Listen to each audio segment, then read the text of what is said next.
Ndoa yenyewe ilikuwa inafungana. Na kwa sura zingine unaweza kuziona bizarre.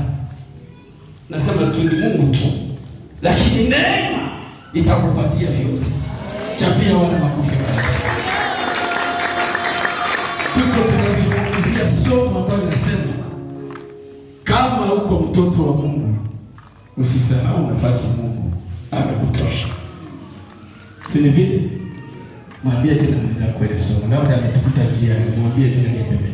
Kama uko mtoto wa Mungu usisahau nafasi Mungu amekutosha.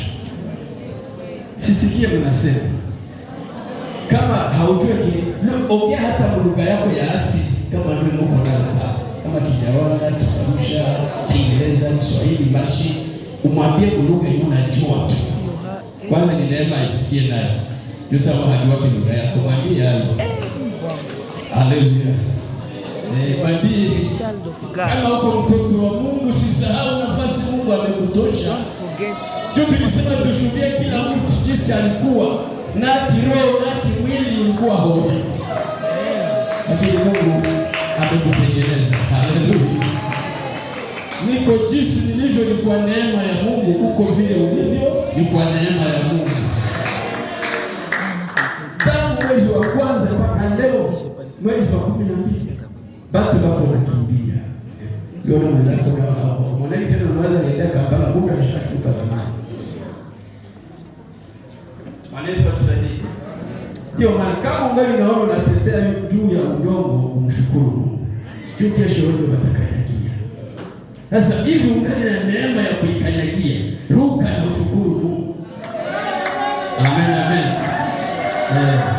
Juu Biblia inatuambia kwamba shepe tuko udongo. Sasa yake udongo ni ndugu yetu. Siku moja atatuvamia. Na hivi ungali na uwezo wa kumvamia. Wewe kumvamia. Bwana Yesu akusaidie. Tuko katika Zaburi ya 103 ambayo inasema nafsi yangu umhimidi Bwana. Na anaeleza kwa nini atamhimidi Mungu.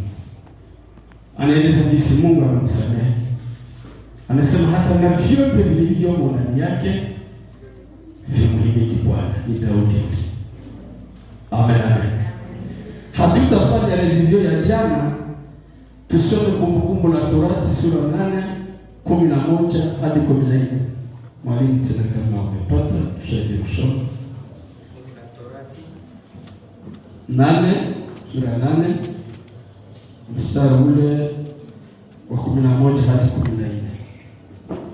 Tunasoma Kumbukumbu la Torati 14 sura 8:11 hadi 14. Biblia inasema hivi: jihadhari usije ukamsahau Bwana Mungu wako kwa kutozishika amri zake na hukumu zake na sheria zake ninazokuamuru leo. Angalia utakapokuwa umekula na kushiba na kujenga nyumba nzuri na kukaa ndani yake, na makundi yako ya ng'ombe na kondoo yatakapoongezeka, na fedha yako na dhahabu yako itakapoongezeka, na kila kitu ulicho nacho kitakapoongezeka. 14. Basi hapo moyo wako usiinuke ukamsahau Bwana Mungu wako aliyekutoa katika nchi ya Misri, katika nyumba ya utumwa. Amen. Utakapoinuliwa, utakapobarikiwa, usisahau. Ni Mungu anaweka tahadhari, anasema jihadhari. Kwenye Mungu ametutosha. Jana tulisema hata hali ya mtoto ambao Mungu ametutosha, inabidi tumshukuru Mungu. Amen. Hata village yako, kijiji ambacho umetokea, una haki ya kumshukuru Mungu. Kenye kimetufanya sisi kuwa hapa ni neema ya Mungu tu. Hakuna siku ungejua kama utaikana na ule mwenye uko pembeni yako, labda miaka 5 mbele. au 10 mbele sio. Lakini umekuwa kujikuta uko hapa. Ujue kama uko neema ya Mungu na uizingatie sana. Amen. Kwa kijiji changu mimi niko na waza labda parapanda itali yake na kurata afike kule. Uwe. Lakini mlima ya mbali. Na shewa tunaweza kutoka kwa Bukavu, lakini kuuliza Bukavu wapi? Unaweza kutembea wamezaliwa Msante hivi. Shewa tena sasa unatokea Bukavu, lakini sio naangalia ni Nyantende. Unatokea Bukavu wapi ni kule? Cheza wapi? Cheza ni baba. Haleluya. Lakini ni Bukavu. Usinichekee. Labda nasema kwa kwetu labda parapanda taliaka na kurai fiko kucheka na wewe na wewe. Na wewe kweli ni fiko. Walesa tusaidie. Kwa watu ambao walikuwa na beba mtungi ya maji, anapanda kilima. Saa mzima anatoa kushota maji. Unaelewa kitunga ya kuni. Usisahau kisi uko leo. Haleluya. Haleluya. Kwa kijiji chako ujue kama Mungu amekutoa mule ndani. Vile alitosheka Musa ndani ya nyumba ya mfumu, akamwinua akamwambia kokote utaenda na kuwa na wewe. Vile ndio Mungu anaomba kupangia. Useme amen. Anamachisha nyumba ya mifugo. Na wewe wa ndugu zako wangali kuvijiji. Lazima anakuwa kama iko kama. Haiko vipi? Na kwa hiyo watu mpaka hata foto kwa anakuwa sana. Unaweza kuwa huko mwe au yajikamata foto na ikala kwako na si uoneshi unaona kwa maone mwao. Yeye anajua uko wapi? Haleluya. Lakini uko nasogelea mapenzi ya Mungu. Sema amen. Kuko wenye matakazwa si watafika mavio. Anajaza tu mjazo ya furaha. Lugha haina tafsiri. Sasa wale ikala wanadolo. Na anajaza. Haleluya. Haleluya. Tuko tunatembea chini ya neema ya Mungu. Ndio maana inabidi uzingatie. Usisahau nafasi Mungu amekutosha. Na eleza habari ya vijiji. Leo tunakuwa kama haiko kama metuko wakimbizi. Lakini maana ukimbizi yako Mungu atakupungukia. Haleluya. Haleluya. Unaweza hata mkaaji wa mji akikuona anaona wewe ndio boss. Na yeye yuko na mashamba, yuko na magombe, lakini wewe uko tu hivi. Sababu unatembea mjini neema. Haleluya. Sasa usingetie ile neema sana, usitupilie. Mungu anawaambia wale wa Israeli, msisahau nafasi Mungu amewatosha. Daudi akakuwa mwaminifu kwa Mungu. Jana tukasoma jinsi gani anaambia Malaki anasema mwana anaheshimu baba yake, ng'ombe anaheshimu bwana wake, lakini mie kama niko baba yenu heshima yangu iko wapi? Na watu wanaya kufanya na kushukuru na kushuhudia. Kushuhudia ni kueleza, ni kuinform, ni kujulisha tu wengine vile Mungu anakutendea. Na kushukuru unapaswa fanya kitu. Ni kusema unaweza kushuhudia bila kuonyesha shukuru Mungu. Unatushuhudia sie vyenye Mungu alikutendea, lakini ulisha Mungu mshukuru. Haleluya. Ile inaeleweka kweli? Utashuhudia watu vyenye Mungu alikutendea, lakini wala ulisha mjibie wala ulisha shukuru. Na wakwenda kushukuru haendake mikono wazi. Anapaswa kujua tunaenda remesi. Tunasema ulinitendea hivi. Mimi nakuja mbele yako. Sasa sio nakuwa hapo kwa nashuhudia. Anasema mtoto wangu yuko mkazi, anaeleza kwa yangu. Alishajua bidii ulifanya kwake. Na tena kesho atakutendea. Haleluya.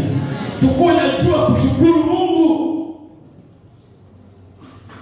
Tusimshuhudie tu bila kumshukuru. Lakini wengi wanatarajia ndio shuhudia ya Mungu alifanyia watu. Ndio ni mzuri hata akataa. Tutemwanye. Ni kuelezea nini Mungu alikufanyia. Sasa ukianza kuelezea vile mtu alikufanyia hauyashukuru mwenye alikutendea, iko sawa tu, hauoneshe hekima zake. Iko sawa unajionyesha tu jinsi bali kufanyia mazuri, haukufanyia mazuri, hauko rekonesa kwake. Bwana Yesu atusaidie. Ndio maana usiache kumshukuru Mungu. Mwezi huu, juma hii, mwaka huu una wajibu ya kushukuru Mungu. Amen, amen. Daudi anasema aliponyesha na magonjwa yao. Unajua Mungu tu akisema tutosha hapo mkono hivi. Hii mwili inafichama magonjwa. Labda kibaya tu hatutembea yake na ukitoka barabara. Hapo zetu wanaenda kwa hospitali Kampala na mafasi. Unaweza kukuta mtu kwa mwaka mzima iko position moja. Kama ungeuzaki, kama ni mguu iko juu, kama ni mkono, kama mwingine iko na kulia huko. Haufanya aje, ni magonjwa tu zinaotaka mwili tu. Wewe unaanza diprego tratu. Natembea tu. Lakini hautakumbuka kusema acha nishukuru Mungu. Bwana Yesu atusaidie. Amen. Tuna wajibu wa kushukuru Mungu. Ameponyesha yale magonjwa yetu. Ndio maana niko nakumbuka mimi ya zamani sana nasema sitasahau yenye Mungu alinitendea. Kule kuvijiji kuna wakati ulikuwa unaona mnalala usiku. Kwa sababu naenda mnakuwa soko ya tolotolo. Ukishinzia unaacha tolotolo moja ndani. Lakini damu haitaishi. Baba tuone kesho watoto na wanaendelea mpaka wako leva tu hapo. Haleluya. Kulikuwa periodi ya machawa zamani. Sivyo? Kulikuwa machawa, kulikuwa mafunzo. Mewaga tunawajeona vile leo ukimuona yuko anatembea. Hautajua kama ni wapi. Haleluya. Ndio amekutana na neema ya Mungu akamtengeneza na kutosha kwa ile hali. Lakini zamani bwana mko masomo zangu kuna winda polepole anakokota anatafuna kipindi. Mwingine mama anagusa hapa naye akipata na winda anatafuna kipindi. Balikuwa na winda anga mshoki. Lakini bila vyote leo Mungu ametupunguzia. Ametupunguzia hayo. Haleluya. Mili yetu na upakale mafuta na haukupakala utaona uko na ngara. Haleluya. Ukiangalia tu watu wote liko hapa. Hakuna mwenye uangalie au mwenye usione pia. Hata wazee wako hapa. Nani utakwambia kupakala mafuta? Wewe hapa ngapi mpaka kiao mafuta. Lakini utaona juu ya neema ya Kristo tu mwili iko na inangana. Haleluya. Haleluya.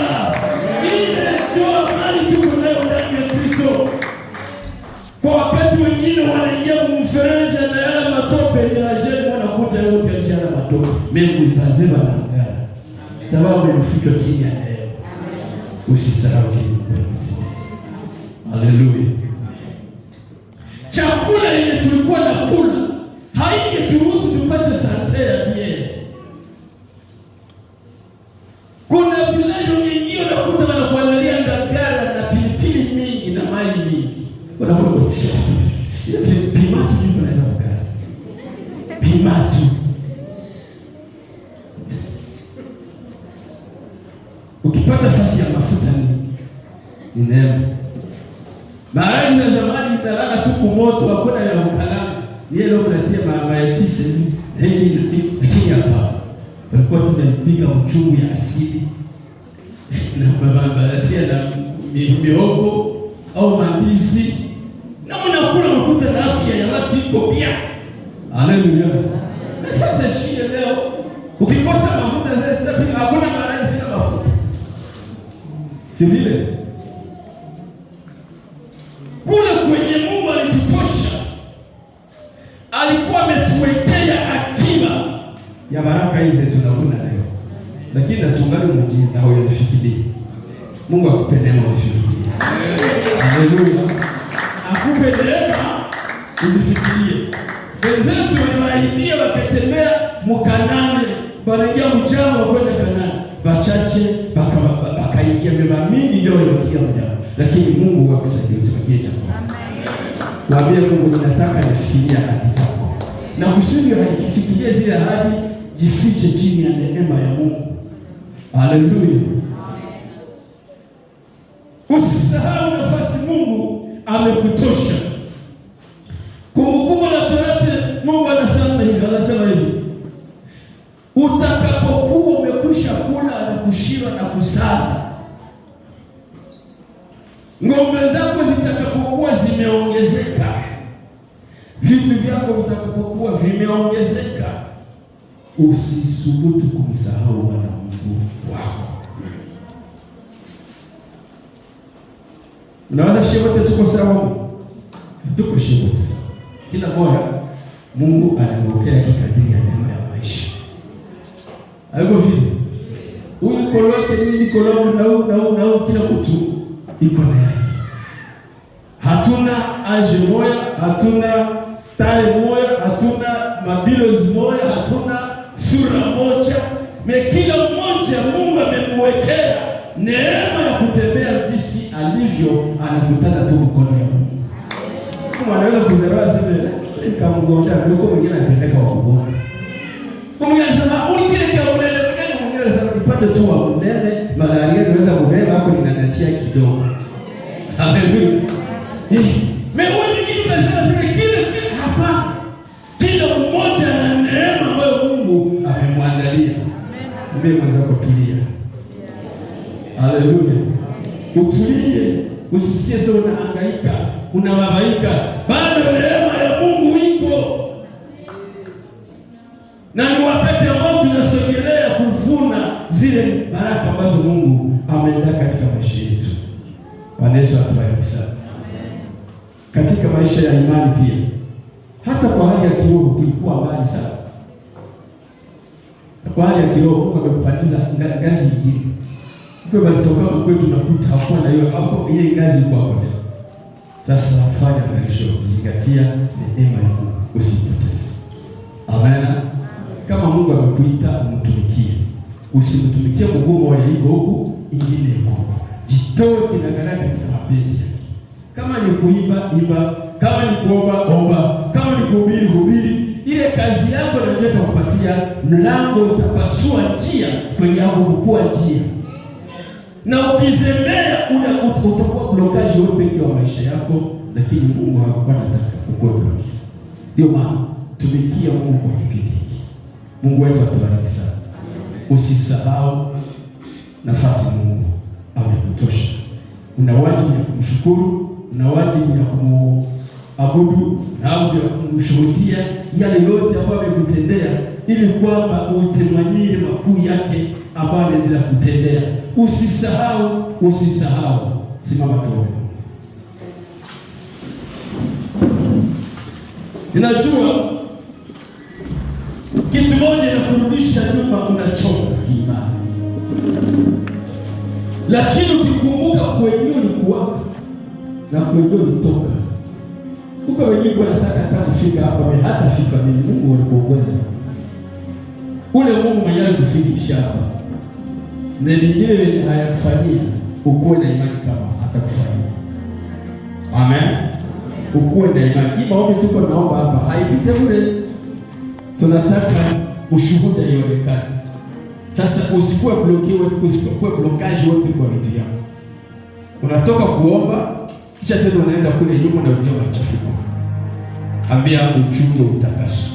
Juzi tulisema watakatifu walioko duniani ndio wanaopendeza Mungu. Sasa usiingie nyumba ya maombi, nafasi ya kuabudu Mungu, sio unatoka tena unarudia mabaya. Kesho useme Mungu hajili yake. Tuko na regime. Ukigonjwa mganga anaweza kupatia dawa, lakini nakwambia usifanye hiki, usifanye hiki. Ukiheshimia ile regime, dawa itatumika. Amen. Kwa hiyo usikie toka huko. Njia yetu tunaombaka mkanisa yetu, hatuonake kitu. Hauonake kitu tu, hawaheshimu regime ya maombi. Lakini kama unaheshimia regime ya maombi, Mungu ni mwaminifu na anaheshimu neno lake, lazima litimize. Amen, amen. Bwana